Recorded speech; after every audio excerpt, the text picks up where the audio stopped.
और मेरे मन में ये बात आती है कि अगर महादेव ने उस हलाहल का पान न किया होता तो दुनिया के लोगों को अमृत न मिला होता। महादेव को दुनिया ने चाहे जो दिया, लेकिन महादेव ने दुनिया को जीवन दिया, अमृत दिया। अमृत की बूंदें गिरी वहाँ तो इतना सा लाभ है, और जिसके कारण ये है वो मूल कारण तो महादेव ही है। लेकिन महादेव एक ऐसे सब कुछ देने वाला है, उसको हम और आप क्या दे सकते हैं। महादेव के विभिन्न स्वरूपों की पूजा हमारे समाज में, हमारे परिवार में, हमारे देश में, विश्व में होती है। लोगों ने महादेव की पूजा करके ईश्वर के रूप में, भगवान के रूप में उनकी पूजा करके अपनी मनोकामनाओं की पूर्ति भी की। मनोकामना सबकी अलग अलग हो सकती है। जब हम लोग यहाँ की यात्रा में थे तो हमारे हाथ में जो कंगन है उस रुद्राक्ष के बारे में हम लोग बात करने लगे। साहब से मैंने सुना कि रुद्राक्ष का भी यही गुण है, एक दाना दूसरे दाने से इतने पेड़ होंगे, इतने करोड़ों रुद्राक्ष होंगे, किसी का मेल किसी से नहीं है, यानी एक जैसा नहीं है, कुछ भी नहीं। ना आपकी आंखें, ना आपका शरीर, ना आपका अंग प्रत्यंग, ना आपका दिमाग, ना आपका दिल, सब की चीजें अलग अलग हैं, सबके निशान अलग अलग हैं। यानी कुछ ऐसी ही बात है कि दिया अलग अलग है। किसी का दिया सोने का है, किसी का चांदी का, किसी का पीतल का, किसी का मिट्टी का, और किसी ने मिट्टी तक नहीं मिली तो आटा गूंथकर आटे का ही बना लिया है। दिया अलग अलग है, लेकिन उन सारे दियों को एक साथ रख दीजिए और उसमें रोशनी करिए, उसकी बाती जो है उसको जलाइए।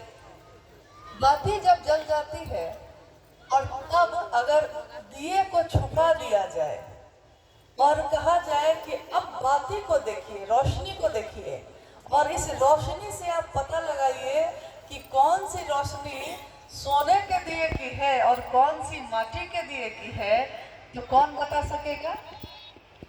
कोई नहीं बता सकता, क्योंकि रोशनी एक ही है। रोशनी किसी की अलग अलग नहीं है। तो हम आप चाहे किसी भी जाएंगे, लेकिन इतनी दूर तक नहीं जा सकेंगे जितनी दूर तक हमारा सामर्थ्य काम करता है। एक सीमा तो ऐसी आती ही है जहां जाके हमारी सीमा खत्म हो जाती है। हमारे मन की सीमा खत्म नहीं होती, लेकिन हमारे इस शरीर की, इसके काम करने की क्षमता खत्म हो जाती है। अभी अगर ये माइक ना चले तो हम कितने भी जोर से बोले, कुछ ही दूर तक मेरी आवाज जाएगी, उसके बाद सुनाई नहीं देगा। माइक भी चलने लगा, आवाज वहीं तक जाएगी जहां तक इसका सिस्टम लगा है। जहां सिस्टम खत्म वहां आवाज भी खत्म। हम काम करना चाहते हैं कुछ भी, आपने देखा होगा बहुत बड़ी बड़ी कंपनी बनती है, लेकिन उसके साथ भी एक शब्द लिखा होता है, लिमिटेड। यानी कि हर चीज लिमिट में है, हर चीज सीमा में है। ये धरती भी एक परिधि है, इस परिधि के बाहर धरती फिर नहीं है। ये अंतरिक्ष भी एक परिधि है, उसकी भी, सूर्य की भी एक परिधि है जिसपे सारे ग्रह घूमते हैं। यानी इस सृष्टि में, इस ब्रह्मांड में जो शिव की इच्छा से सृजित है, हर चीज तय है पहले से। कुछ भी अकारण नहीं है, कुछ भी अचानक नहीं है, कोई भी अकाल घटना नहीं होती, हमारे आपकी नजर में होती है।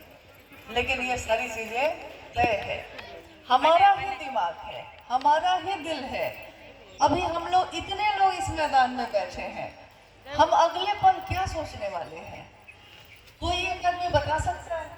कोई नहीं बता सकता। आप अपने दिमाग में अगले पल में क्या सोचने वाले हैं आपको नहीं पता। यानी कोई तो है जो आपके इस दिमाग में सोच को डालता है, विचारों को भेजता रहता है।